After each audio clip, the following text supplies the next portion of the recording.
So further Krishna says, Prashantamanasam hyenam yoginam sukhamuttamam upaiti shanta rajasam brahma bhutam makalmasham. So Krishna says, the yogi whose mind is fixed on me verily attains the highest happiness.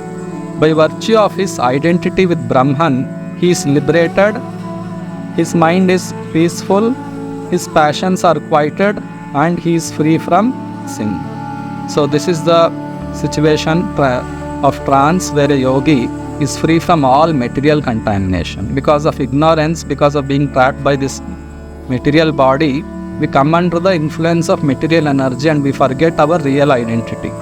Our real identity is I am part of Krishna. Krishna is Param Brahman, we are Brahman. Brahman means I am spirit soul, I am eternal, I am part of God. That is called Brahman. But we have forgotten that I am Brahman, I am part of God, and we are thinking I am this body. This is due to ignorance.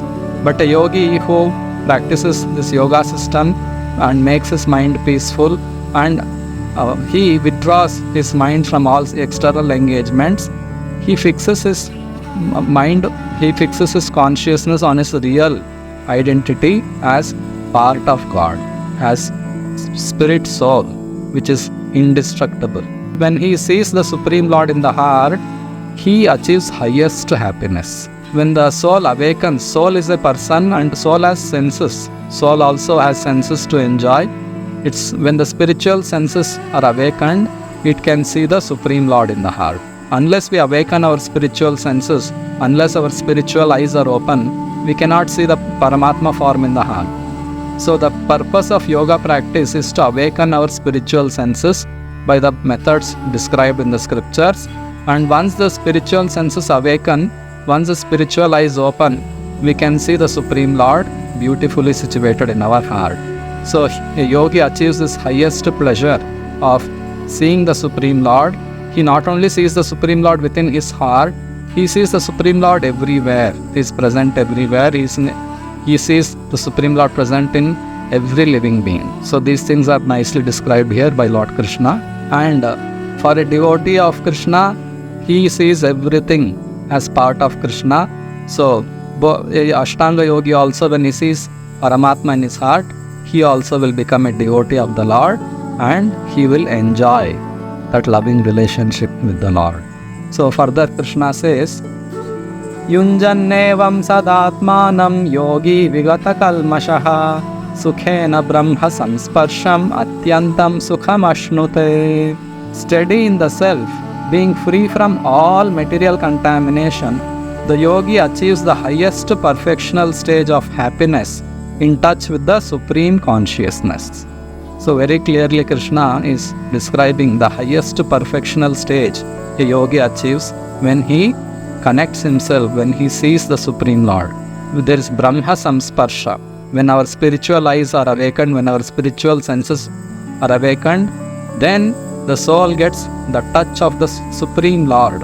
When we touch that Supreme Lord by having darshan, by serving Him, by hearing about Him, by tasting His prasadam, by smelling the fragrance offered to the lotus feet of the Lord, in so many ways the spirit soul can have Brahma Samsparsha. Samsparsha means coming in touch with the Supreme Lord.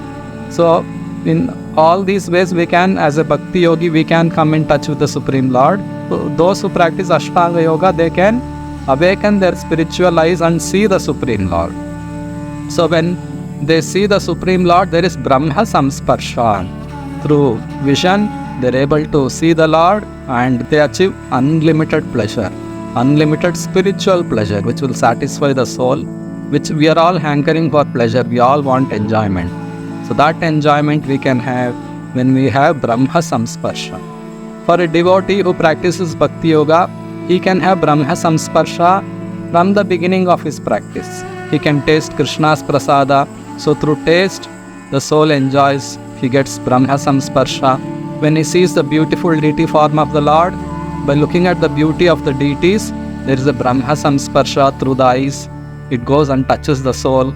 So when he hears the holy name chanted, when we chant the Hare Krishna Maha Mantra, Hare Krishna, Krishna Krishna, Hare Hare, Hare Rama, Rama Rama, Hare Hare. Even though this vibration is produced on our material tongue and the vibration is material, spiritual sound also enters into our material vibrations, and when we hear that spiritual sound, we get Brahma Samsparsha. The soul hears the holy name, spiritual sound, and it gets unlimited transcendental bliss.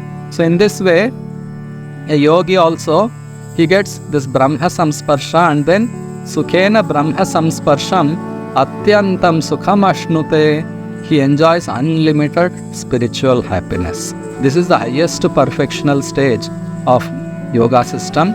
So this is possible for anyone to achieve. In Satya Yuga, it was easy to practice this Ashtanga Yoga, but in Kali Yuga, it is difficult for common mass of people to practice Ashtanga Yoga because our bodies are all very weak and we don't live that long.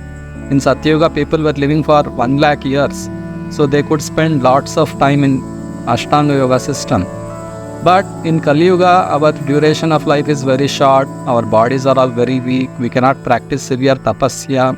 So for us, the method of meditation is hearing the holy name of the Lord. When we hear the holy name of the Lord, we hear the spiritual sound vibration, and that first of all purifies our mind from all dirty contaminations of material enjoyment, and then it awakens the spiritual senses of the soul.